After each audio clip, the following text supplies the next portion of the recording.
lista con mi bolígrafo en mano, mi libreta, y a toda esa gente linda que se conecta vía Facebook Live, ya están ahí prestos a escuchar palabra viva, palabra del cielo, alimento vivo. Así que le damos la bienvenida a nuestro gran amigo Magdiel Narváez. Seguro que sí. Buenos días, Joel, Juan Carlos, Lourdes y toda la audiencia que día a día, no solo los jueves, día a día, mañana, tarde y noche, se dan cita con Nueva Vida para escuchar algo que Dios siempre tiene para sus vidas. Amén. La cantidad de testimonios que escucho en la calle sobre cómo Dios está bendiciendo a las personas a través de la emisora, no solo son muchos, sino que son impactantes, son historias de verdad. Son historias que llegan y te hacen saber que está siendo de bendición. Hay una hermana que me escribió y me dijo: yo guardo los mensajes y el domingo yo me siento y los escucho uno a uno con calma. Hay personas que pues han escrito sobre sus heridas, sus tropiezos, sus situaciones, y es bueno saber en términos de servicio que uno es útil, Yo creo que la grandeza, ¿verdad?, quien mejor la definió es Cristo, cuando dijo: el que quiera ser grande, que sirva. Y usted, si sirve, sirve, si no, no sirve. Es tan sencillo como eso. Tan pronto el ser humano se adueña de la posibilidad de engrandecerse porque sirve, lo daña. Servicio tiene el elemento de hacer lo que hay que hacer, dándole la gloria a Dios. El martes en la iglesia de René González, en Casa de Júbilo, estábamos dando una clase sobre el libro de los Hechos, y en una tertulia con mi amigo y mi hermano Paco, estábamos hablando de eso. ¿Qué es ser cristiano? Mire, ¿cuál es el propósito de su vida? A veces confundimos propósitos con ministerios. A veces confundimos propósitos con misiones, propósitos con asuntos especiales. Su propósito en la vida es imitar a Cristo. Tan pronto usted empiece a imitar a Cristo, usted va a encontrar su sentido en esta vida. En la mañana de hoy quiero hablar con ustedes sobre la parábola del buen samaritano. Y esa parábola está en Lucas 10, versos del 25 en adelante, y me permito leer lo que está escrito. Y aquí un intérprete de la ley se levantó y dijo, para probarle: Maestro, ¿haciendo qué cosa heredaré la vida eterna? Y él le dijo: ¿qué está escrito en la ley? ¿Cómo lees? Fíjense las dos preguntas que Cristo hace. Y aquel respondiendo dijo: amarás al Señor tu Dios con todo tu corazón y con toda tu alma y con todas tus fuerzas y con toda tu mente, y a tu prójimo como a ti mismo. Y le dijo: bien has respondido, haz esto, oiga el verbo, y vivirás. Haga conexión con que si yo amo a Dios de la forma en que tengo que amarlo, y a mi prójimo como a mí mismo, voy a vivir. Y usted me dice: pero yo estoy viviendo. Si no haces eso, sobrevives. Si haces eso, vives. No me quiero adelantar. Pero él, queriendo justificarse a sí mismo, es que los seres humanos somos algo especial, dijo a Jesús: ¿y quién es mi prójimo?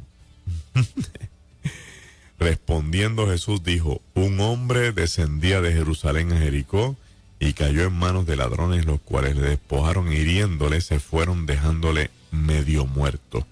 Aconteció que descendió un sacerdote por aquel camino y viéndole pasó de largo.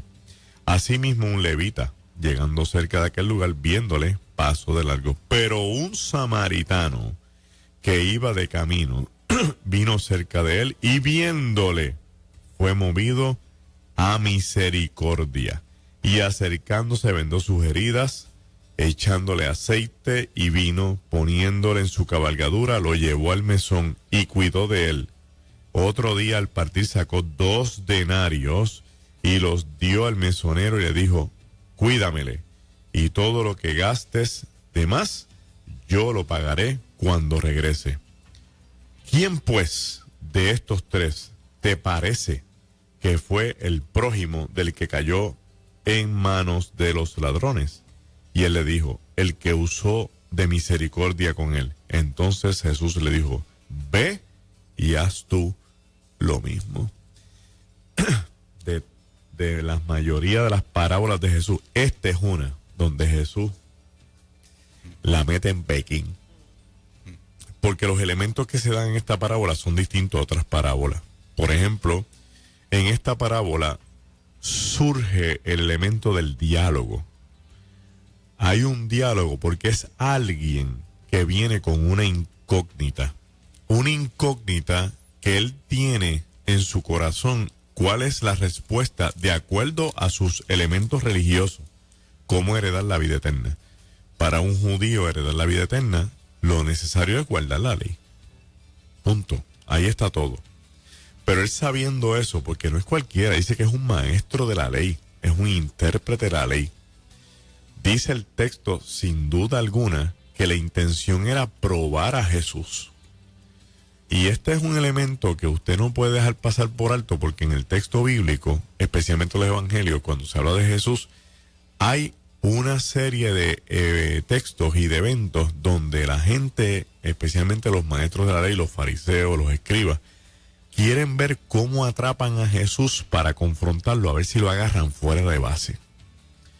En especial en cuanto al cumplimiento de la ley. Tú estás sanando los sábados, tus discípulos ayunan el sábado, ustedes no se lavan las manos, ustedes se pasan comiendo y bebiendo con amistades, ustedes se pasan metidos en casa de pecadores, y todo es un señalamiento. Ahora, fuera de ese señalamiento está este que es más serio, que es el que tiene que ver con heredar la vida eterna.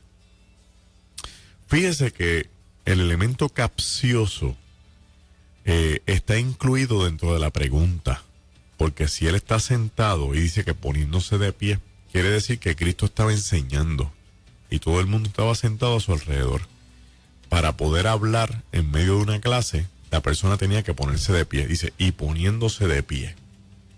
Y al ponerse de pie llama la atención.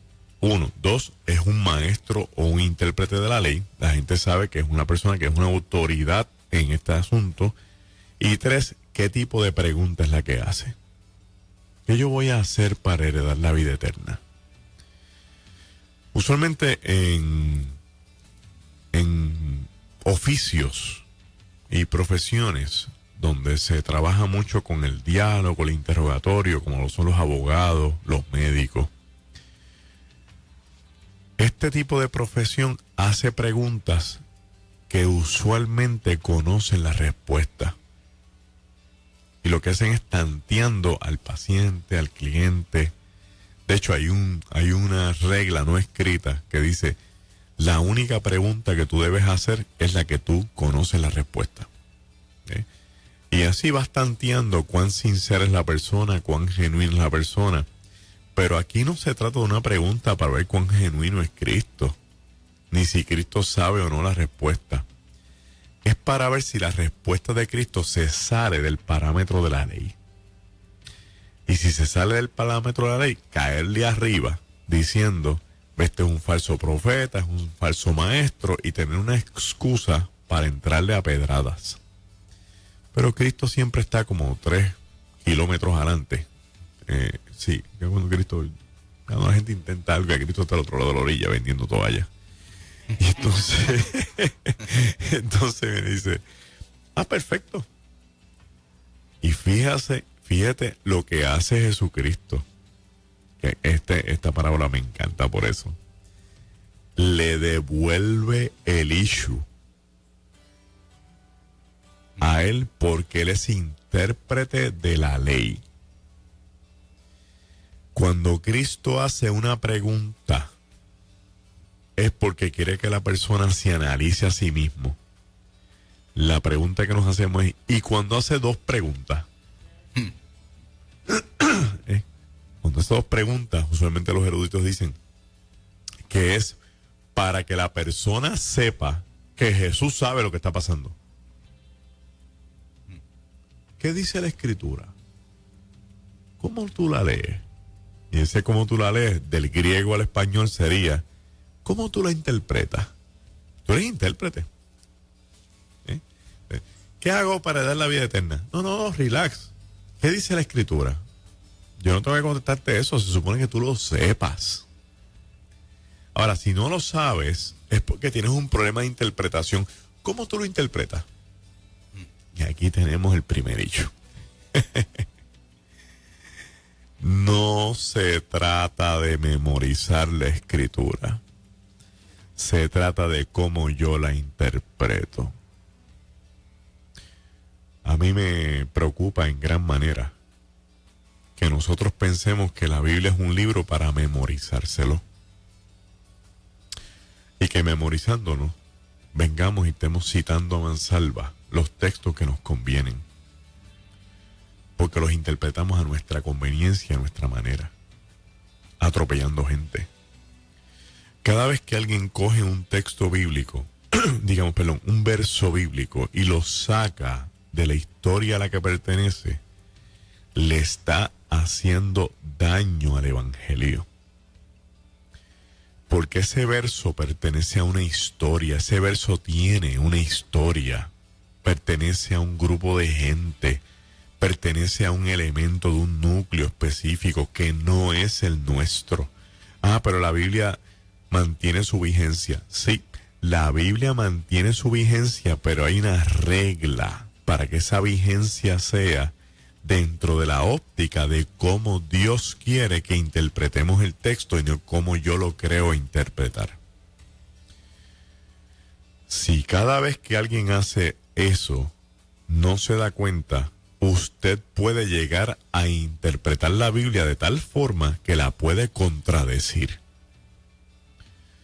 No es lo mismo el Dios que aparece en Job que el Dios que aparece en Ruth. En Job, el diablo hace escaramuzas con Job porque Dios se lo permite. En Ruth, Noemí dice que es Dios la que la atropella.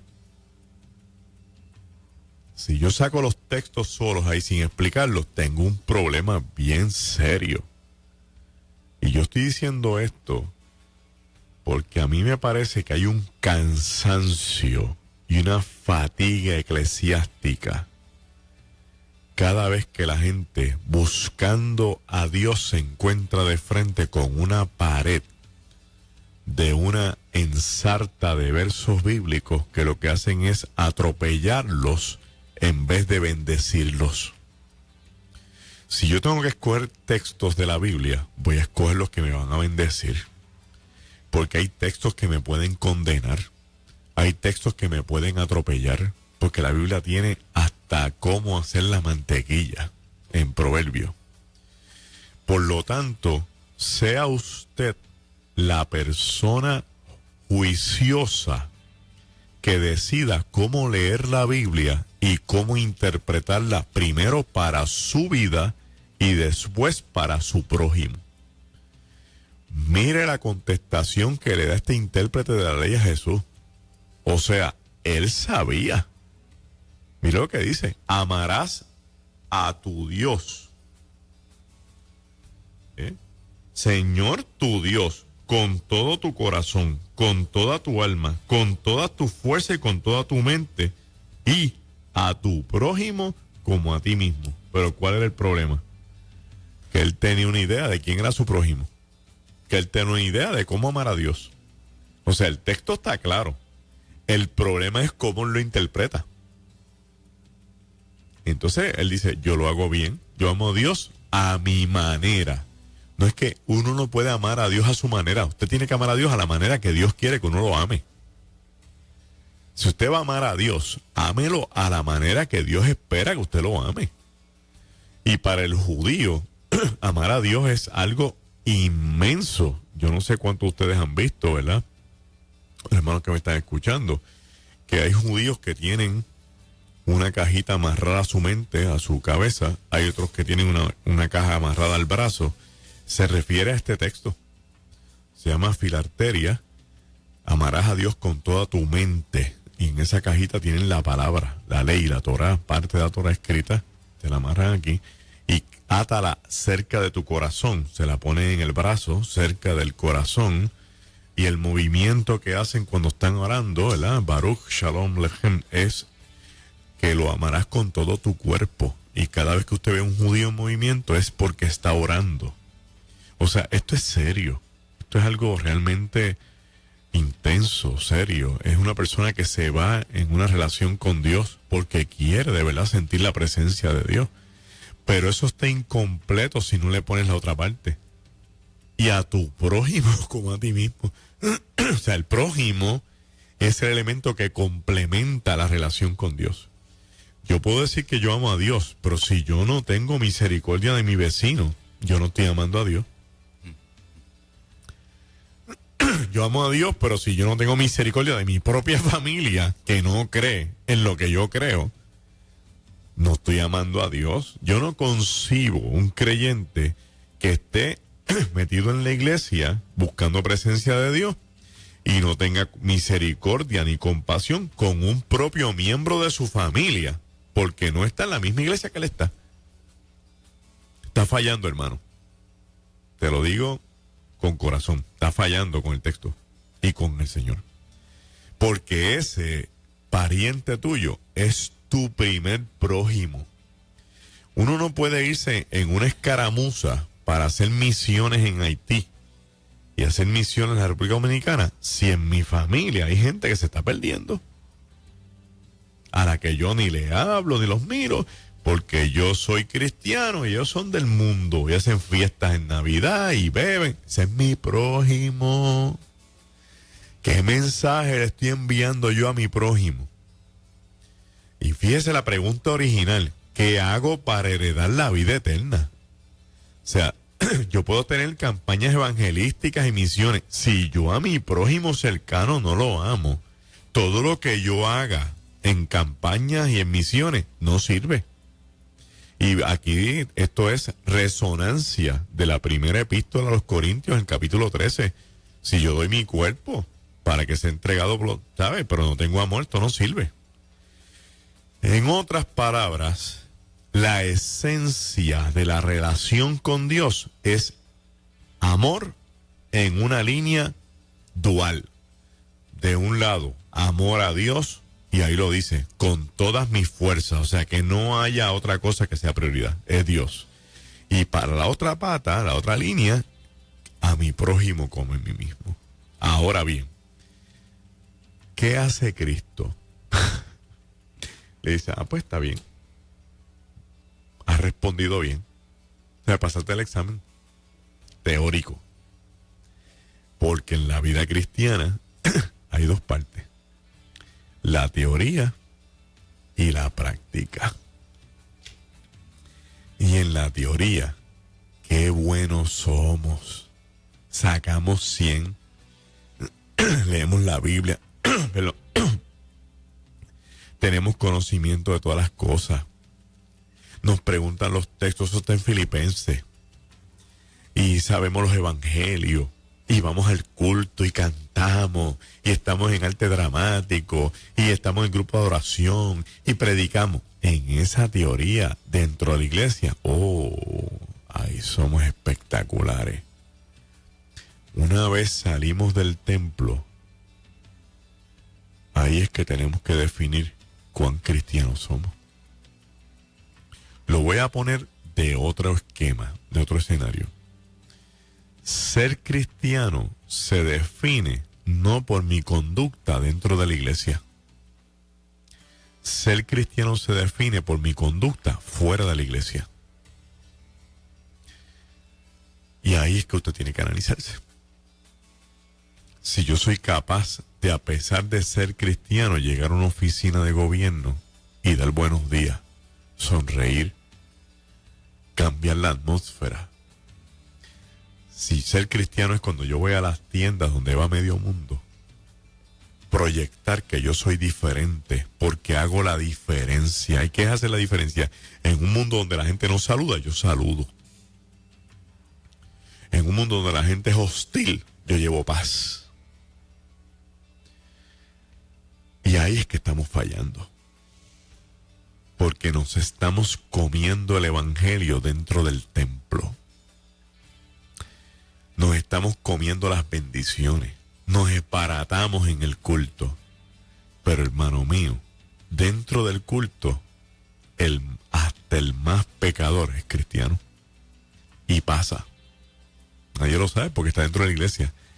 Afuera es que Cristo quiere ver si lo que estamos teorizando dentro del templo lo podemos poner en acción en la calle. Fíjese si lo que estoy diciendo tiene tanto impacto que cuando el mundo nos evalúa y pasa juicio sobre nosotros, no es sobre lo que hacemos dentro del culto, es sobre lo que hacemos fuera del culto.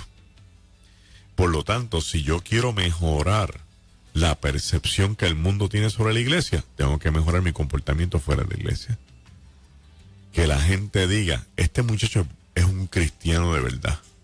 ¿Y por qué? Mira, él comparte con nosotros, habla con nosotros, de vez en cuando está disponible, siempre nos invita a su iglesia, está accesible, es ameno. Porque si Cristo estuviera en nuestro tiempo, eso es lo que haría todos los santos días de esta vida. La medida para ver cuán cristiano yo soy es Cristo. No es Pablo, no es la doctrina de mi iglesia, no es el reglamento de mi concilio, es Cristo. Cristo lo hizo, Cristo lo dijo, Cristo pidió que lo hiciéramos. Usted cumpla con esa norma y el resto le va a fluir. Sin estar buscando beneficio, sino calidad de vida dentro de Cristo. ¿Sí? Entonces Cristo, yo no sé cuánta gente tiene la misma imagen, la imagen que yo tengo de Cristo, este es un Cristo tipo personaje, un carácter, como se diría en inglés. Sí, pues mira, ¿qué dice la Biblia? ¿Y cómo tú lo interpretas? ¡Pam, pam! Y chévere, pues ya, resolviste. O sea, a la pregunta original, ¿qué hago para heredar la vida eterna? Tú tienes la contestación. La vida eterna se gana amando a Dios y al prójimo como a sí mismo. Oiga bien, hermano. No es acumulando años dentro de la iglesia. No es haciendo lo mismo muchas veces. Es amando a Dios sobre todas las cosas y a Cristo, al prójimo como uno mismo. Mira lo que quiero decirle con eso. Que en muchas ocasiones nosotros no estamos ni amando a Dios. Nosotros amamos más la teología, la doctrina. Y lo que yo creo es que el mismo Dios, yo tengo un Dios compitiendo con otro. Yo tengo una doctrina toda estructurada que a veces está superando el mismo Dios. Porque si mi doctrina es la que define quién es el pecador y cómo se salva, esa doctrina está por encima de lo que Dios quiere. Yo tengo que derrumbar ese Dios. Nosotros criticamos muchas veces la gente que tiene imágenes y que tiene ídolos, pero es que todo el mundo tiene una imagen en algún sitio del camino, todo el mundo tiene un ídolo. A veces las doctrinas son ídolos dentro de las iglesias. Entonces yo me creo que adorando la doctrina, que cumpliendo la doctrina, me voy a salvar. Aquí no dice eso, aquí dice que ames a Dios sobre todas las cosas, y a tu prójimo como a ti mismo. Como el individuo no se quiso quedar dado en el lenguaje puertorriqueño, le salió al paso y le dijo quién es su prójimo. Mire qué bárbaro. Y gritó, no, si tú vienes por más, yo te voy a dar más. Y ahí es que monta la parábola. La parábola está estructurada con símbolos dentro del judaísmo. Ese camino del que habla Cristo no es un camino desconocido, es un camino altamente conocido por todos los judíos porque es el camino que conecta dos ciudades, Jericó con Jerusalén. Para que usted tenga una idea, este es el camino por el que Ruth y Noemí vinieron a Belén. De Moab a Belén, ese es el camino. Este es el camino donde corren y caminan todos los principales para ir al templo, porque los lleva directamente a Jerusalén. Este camino está lleno de asaltadores y de ladrones. Piense que Ruth y Noemí según el original, en el hebreo, al final de la palabra es que está el género y el número. Cuando dice se vistieron, ese verbo está en masculino. Y ellas son dos mujeres. Se vistieron de hombre. ¿Por qué? Porque si se dan cuenta que son dos mujeres, las asaltan. Ese camino no se camina solo, se camina en pareja, por eso fueron ellas dos. ¿Qué le pasa al ladrón? ¿Pero qué le pasa al individuo que va por ese camino? Que va solo. Posiblemente va para el templo. Como va solo, los asaltadores y los ladrones del camino dijeron, esta es presa fácil, le brincan encima. Pero ¿quiénes pasan por allí? Un sacerdote, un levita, que se supone, y volvemos al principio de la parábola, que son los que saben que para llegar a la vida eterna hay que amar a Dios y a tu prójimo como a ti mismo. O sea, que el conocimiento del texto no me salva si yo no lo pongo en práctica.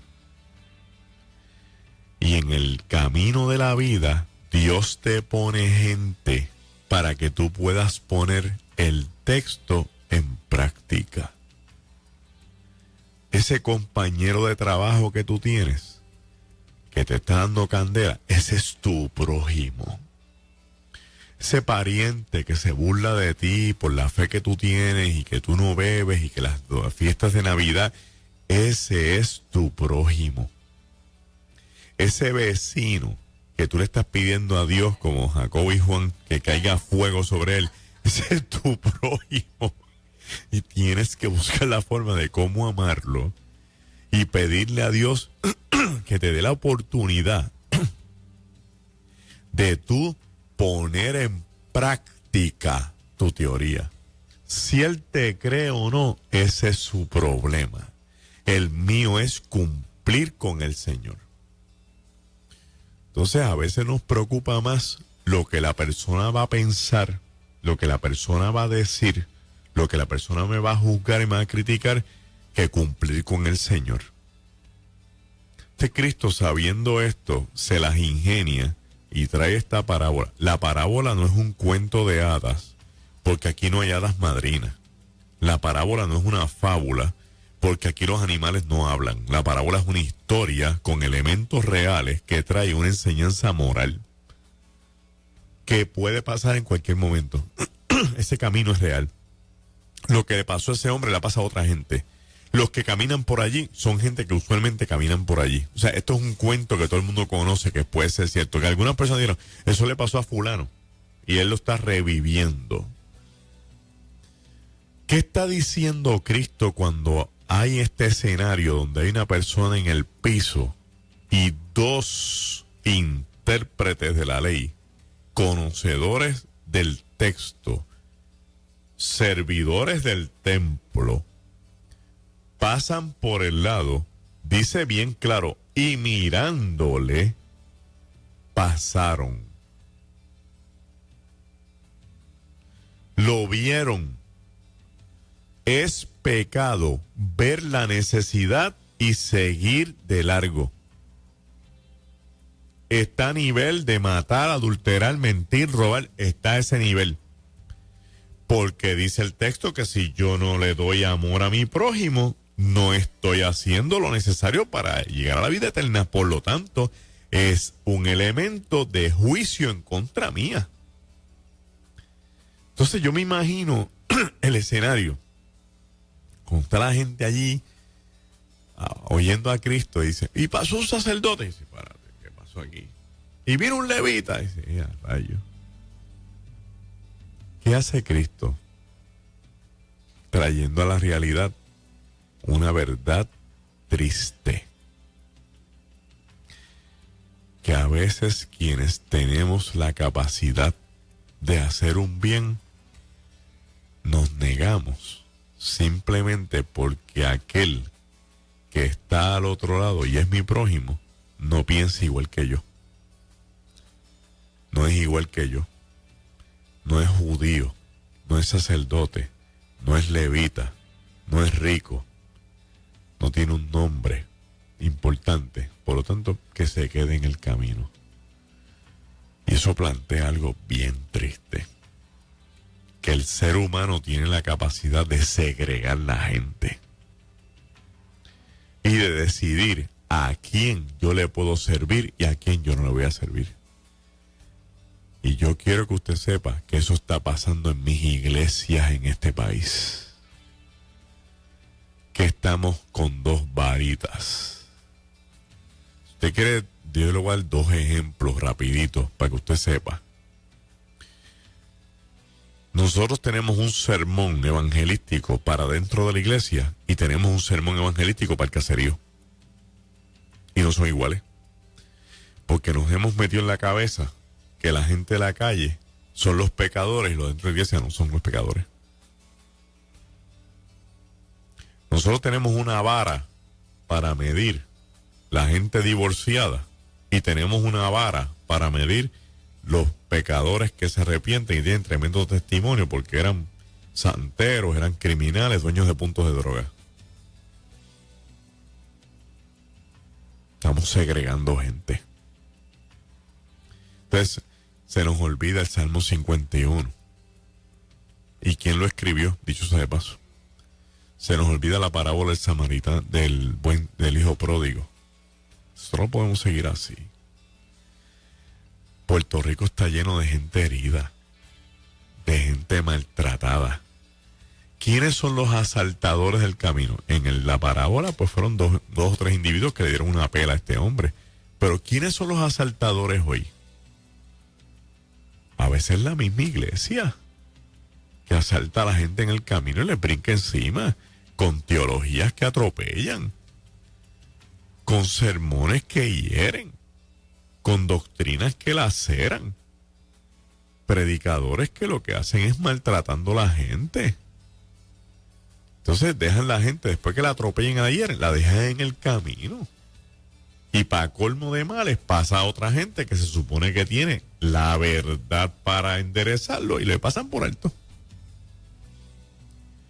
Cuando llega el buen samaritano y lo levanta del camino, se forma un issue. Porque el que lo está levantando no es judío, no practica la ley, no va al templo a adorar. No tiene la base que tienen los otros, pero tiene amor. Y crea una dicotomía de grandes proporciones.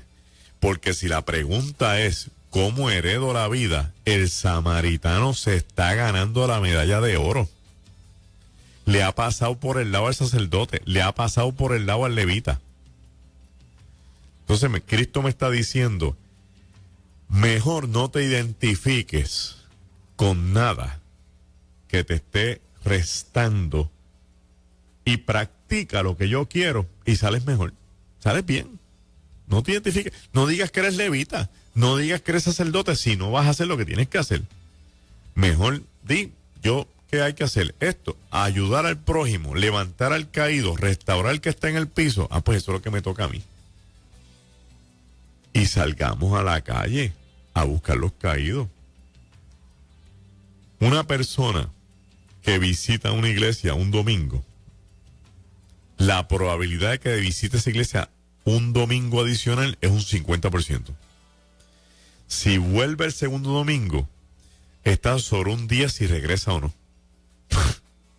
Para que tenga una idea. Esas son las estadísticas de la sociología de la iglesia. Entre un domingo y otro, si la iglesia no se las ingenia para llamarlo y darle seguimiento, no lo vuelve a ver. No lo vuelve a ver. Porque fue a la iglesia a evaluar, a especular, a visitar la adoración, se sintió sensible, le dijeron que Dios puede hacer algo por él. O sea, las razones son bien variadas.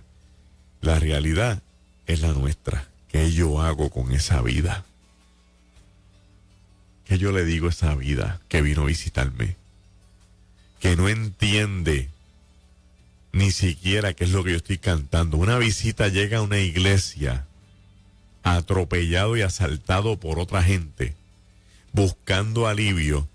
Y vamos a cantar tal coro en lo que esa persona le agarra el ritmo a ese coro. Por más que la letra esté allí, pues se le va el coro. Ya cuando lo agarra, ya está el otro coro encima. Vamos a buscar en la palabra. Él no llevó Biblia. Y si lleva Biblia, busquemos el libro de Oseas. En lo que llega a Oseas ya leyeron el texto. Vamos a predicar la palabra. La palabra usualmente se le predica a la gente que son maduros en la iglesia y que llevan tiempo en la iglesia. En lo que él entiende lo que es la salvación, el arrepentimiento y 4 cosas, se va. O sea, no se crea que es meramente pasar por alto el prójimo. Es que en ocasiones ni siquiera nos estamos poniendo en la túnica del prójimo. ¿Cómo piensa la persona que necesita? ¿Qué necesita el ser humano que yo veo en el piso? A mí una vez alguien me dijo, tú tienes que salirte de ese grupito de amigos. Yo me reúno todos los miércoles por la mañana con un grupo de amigos, de vez en cuando jugamos golf. Porque esa gente no le sirven al Señor. Yo dije, wow, ok. Y entonces yo esperé la pregunta. ¿Por qué tú sigues con ese grupo? Ya. Porque hace 3 años y medio, cuando yo me estrellé, me pasó por el lado el sacerdote. Me pasó por el lado el levita. Y esos no cristianos fueron los samaritanos.